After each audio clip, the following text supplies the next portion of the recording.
if you haven't been to Sydney Dragway before, of course, your general admission price or ticket does allow you to get into the pits and go and check out all the cars up close, have a chat to the racers, and get fully involved, fully immersed, effectively. Absolutely, and like most car people, drag racers are more than happy to tell you all about their car as well. So if you're, well, maybe not everything about it, but most things, everything you need to know. Yeah, that's right.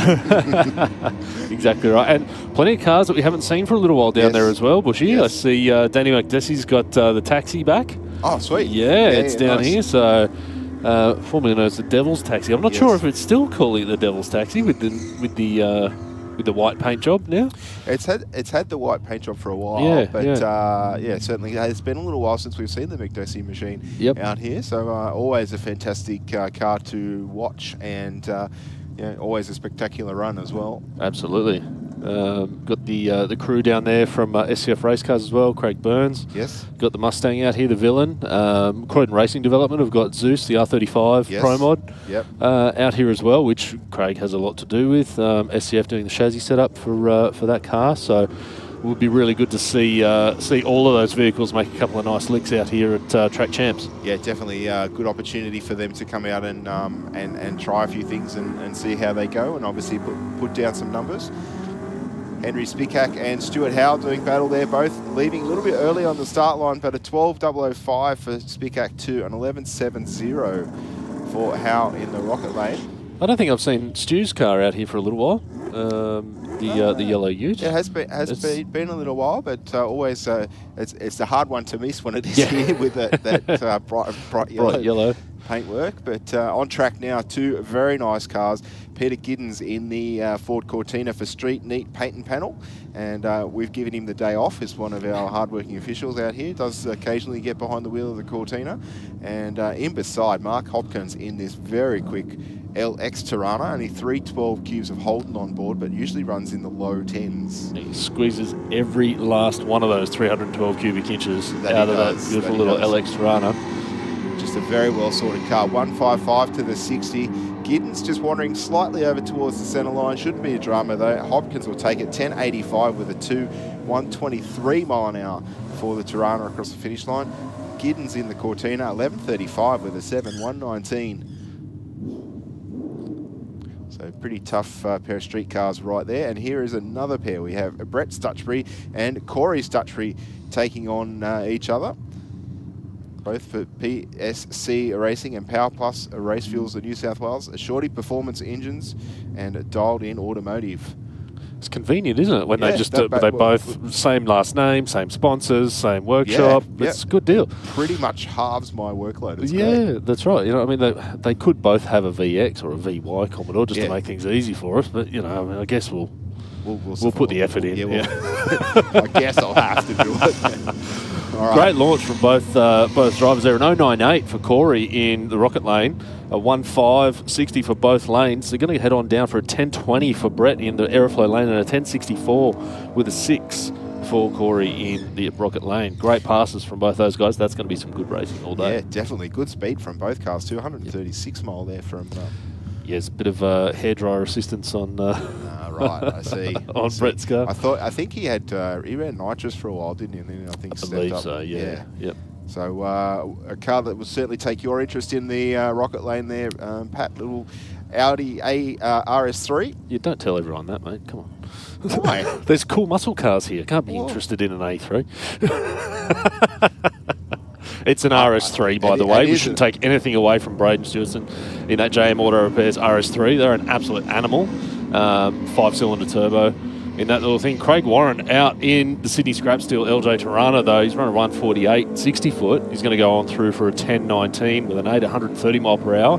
Braden going through for an 11.84 with a 7 at 113 mile per hour in the Audi. I dare say a little bit of an issue there because that mile per hour is probably not indicative of what that car's running for. Yeah, usually a little bit quicker, that car, but I'm sure we'll see that improve throughout the day. And it's good to see that a little bit of Euro mix in amongst all the Aussie muscle cars. You know what I mean? It is. As much as I sort of poke fun at it or say, let's all drive a muscle car.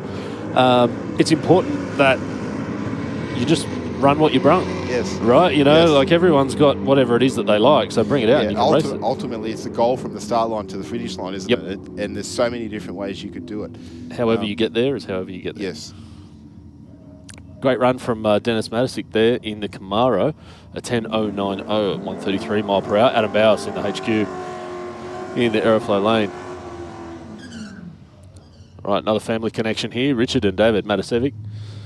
Modern Style Kitchens for the XY Ute in the Aeroflow lane. DCM Consulting for the Cortina in the Rocket lane. Yes, David was out here on Wednesday night getting a little bit of practice for today, I dare say. Cut some pretty good lights and ran reasonably consistent on Wednesday night. So I'm sure he's hoping to go a few rounds here this afternoon. Of course, we're in qualifying at the moment. And Pat, we have a couple of races left over from the NDRC rounds from the Nitro Champs, which will be run within qualifying. So we'll try and stay on top of that and keep everybody informed of what's happening in this semis for Supergas, and of course the final, and then the final for modified, and also the final for top sportsman. Okay, great. So we just need to obviously let everybody know that they're actually racing for something, not just a time slip here. Brilliant. Yeah, it was such a tough weekend for NDRC with that round. You know, the weather gods were not on the side of the horsepower gods that day. Well, Robert Matisic, 0.15 reaction time on the tree there. Really nice.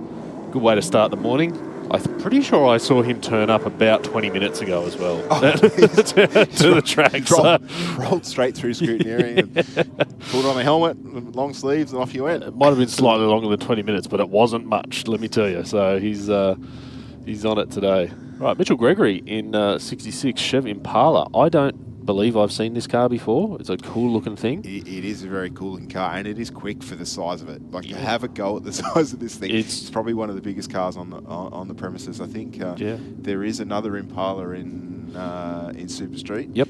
I saw the green one, I think. Yes, the gentleman from Canberra, which was trying to think of his name. His nickname's Greyhound. Don't ask me how I remember that.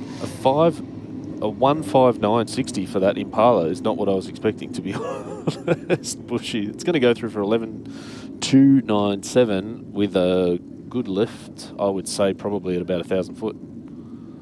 Yeah, well, the mile an hour was 95 at half track there, and it looks like Peter Villaris has had some issues in the China, doing the right thing, pulling over. Our Sector 1 official just checking out the car, and he's given the all clear. Of course, if you are racing and you think you have an issue, as soon as it's safe to do so, pull over to the side of the racetrack so that we can make sure there's nothing coming out of the car, just to minimise clean-up time, of course.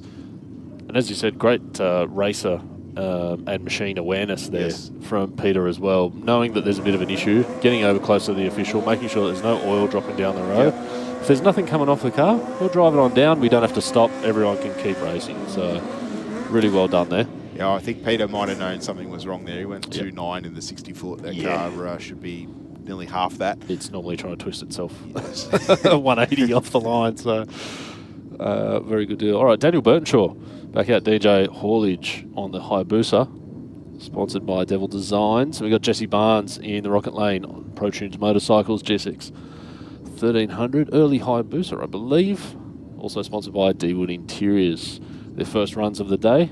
Let's see how they can get their eyes in. Yeah, Jesse was out here on Wednesday night as well. Did a couple of good lights and some really good runs. You can see there Jesse way down on that tank, trying to keep the front end on the ground. 1.80 reaction time. Burtonshaw slightly better with a 1.10. Burtonshaw out in front at the moment. He'll take the win. 10.09 with a 4. 124 mile an hour to a 10.26 with a 4 at 140 mile an hour. Jesse was making it up in the back end, that's for sure, with 140 mile per hour. Next up, we have Matthew Hunt on the Suzuki Hayabusa in the Aeroflow lane, running for the family, taking on Joe Borg on the Kawasaki.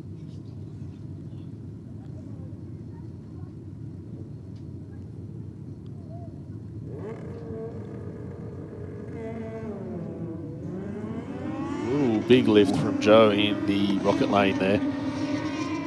Something to work on as he comes around for another pass later on today. Matthew Hunt's crossed through for a 10.050 at 141 mile per hour. Joe still running through for a 10.99 with a 0 on that pass. So not all lost, but certainly will make up some time by keeping that front wheel down. Yeah, it's a little bit concerning sometimes when they land awkwardly and you think, oh, because it doesn't take much on a bike before you're not upright anymore. No, and unless you've got a lot of experience with it, 3 inches of in the air feels like 3 feet. Yes. The first time you lift the wheel on a motorcycle, you're like, whoa, that must have been huge, and all your mates go, no, not really, mate. I'll never find out, so it doesn't matter. You could go on the back of Ben's bike. Yeah, you can go on the back of Ben's bike. Still no. It's big and comfy. He's perfectly sane, I promise. I won't fall off the back because I'll be clinging to you. All right, Brian Vernon out here, Vernon Drag Racing Team on the Triumph Trident. Mick Withers from Heavy Duty Magazine on the...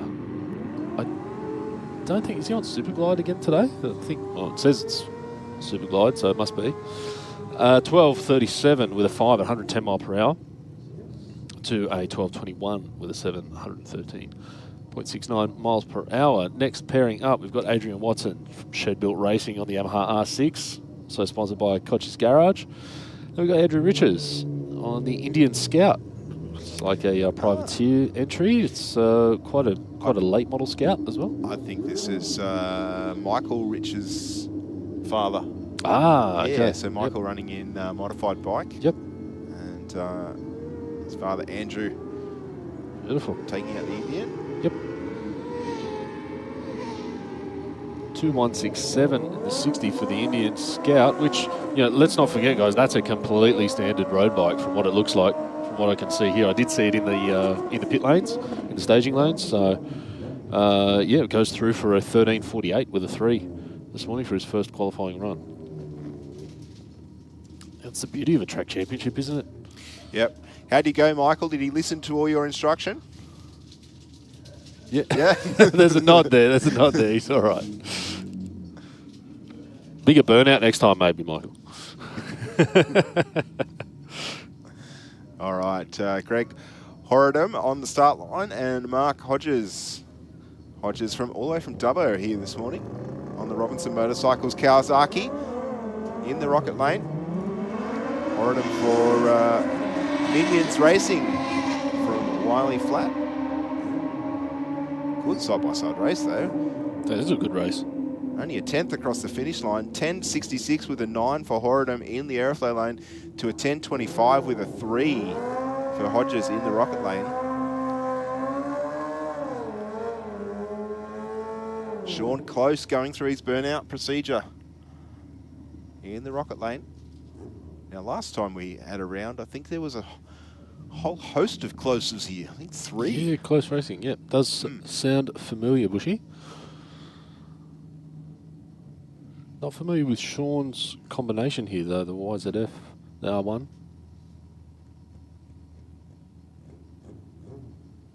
It's got a solo pass, so no pressure. No, none whatsoever. Of course, the last bike in this round of qualifying for street bike. Sean's definitely on with the reaction time. 0.90. Nothing wrong with that to start your day. Still have a bit of espresso running through the veins, maybe. It's still early.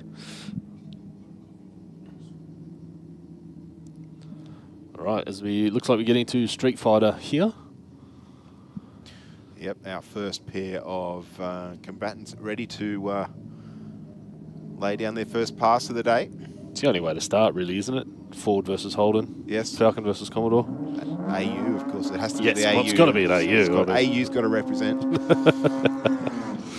AU, Danny Stadelmeyer in AU. He's got a variation compared to the Kluger that he ran previously. Yes, well, I think this is the same car that he's always raced. It's just been de-stickered. Yes, okay. Had the vinyl wrap removed. Petro Tallarico in the rocket lane, of course, in the late model Commodore. NV Customs on board for that one. For the beautiful wrap job from that company in Smeaton Grange, I think, from memory. Then he went after the light, went 095 red.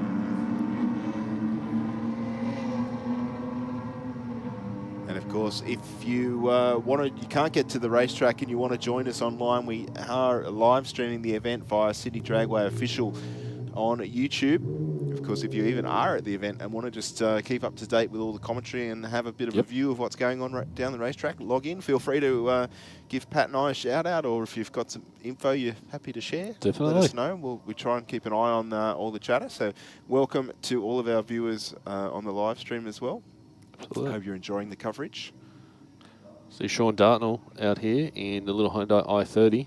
It's a consistent racer out here, and I've just given him the mockers. He's gone red, but that's okay. It's just a qualifying run. Manek Zara in the Holden Statesman in the Rocket Lane. It's on our way down. Sean put a bit of aero on the back of the i30, mate. I saw a wing on that this morning. Stewie said he spoke to, we might have done. I didn't notice it on Wednesday night. He's put a sports exhaust on it. I did hear that. Trying to chase a little bit more performance, and I dare say it would probably make it easier to hear through the helmet. Yes. Because I'd imagine with a standard exhaust, they'd be very quiet. Yeah. Even without a helmet on, you go and throw a brain bucket on there. Yeah. It's even harder to hear what's going on. Absolutely.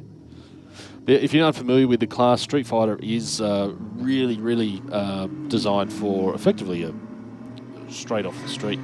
You know, I mean, your regular car, you can just bring it down. Doesn't need any fancy safety equipment necessarily. Runs within a time bracket that you don't have to run special tyres. You don't have to have a heavily modified engine. You know, you can just come out here and basically run what you brung. And as you'll see here, we've got another, we just had a Falcon go down the strip. We've got a Subaru Impreza out here, and then a Holden Trax. Yes, we have a little bit of a backstory to this race. Yeah. On the start line now, we have Megan White, who's Brett White's wife in the track. She's taking on her nephew, Will McNamara. Now, Will is brother to Jake McNamara, who runs in Junior Dragstar. Now, I've been told these people have been trash-talking each other all week about this run.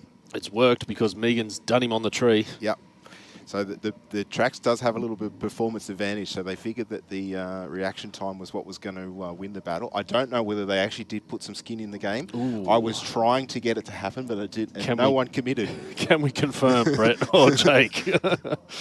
All right. So Megan through with a 17.7 at 76 mile an hour and a 19.5 for Will in the Subaru. Now that was definitely Will's first pass. I'm not 100% sure if Megan's run down the racetrack before. Yeah, not sure there. But as much as we make a bit of light of something that's a bit a bit of a joke or having the backstory there on that race, if those two races run that consistently, yes, 100%. All day, they could go home with a trophy. 100%, 100%, and that's the beauty of Street Fighter is that anybody can win if you're any of our categories really. Yeah, that's right. As long as there's a dial your own category, it doesn't matter how slow or fast you are. You've got just as good a chance of winning, and in some cases, if you've got the slower car and you're coming up against a fast car, if the driver of the fast car doesn't have the patience, you'll see the red light in their lane and you'll take the win. That's exactly right. A win is a win, right? Yeah, and even if they run a faster 60-footer, this or that, a mile per hour, it doesn't matter. It doesn't matter. If you said, I'm going to run this fast, and you do run that fast, that's the bit that counts. So take a look at your daily that you drive to work in, and then just go, well, that's a race car now. Yeah. Hop in it on a Saturday morning. It's a race car because it's got the T or the white that's exactly paint, white marker paint on the window saying what number it is. You can just turn up to Sydney Dragway, say, I'd like to enter Street Fighter, and you're in. Yes. You brought your race car already. That's it. All right, looks like we're about to get underway with a junior drag bike, of course, one of the newest categories in Australian drag racing. His mother and father on the sidelines of the racetrack, and Lincoln Delios in the Aeroflow lane. He's on the little Honda CBR 125 running for LA.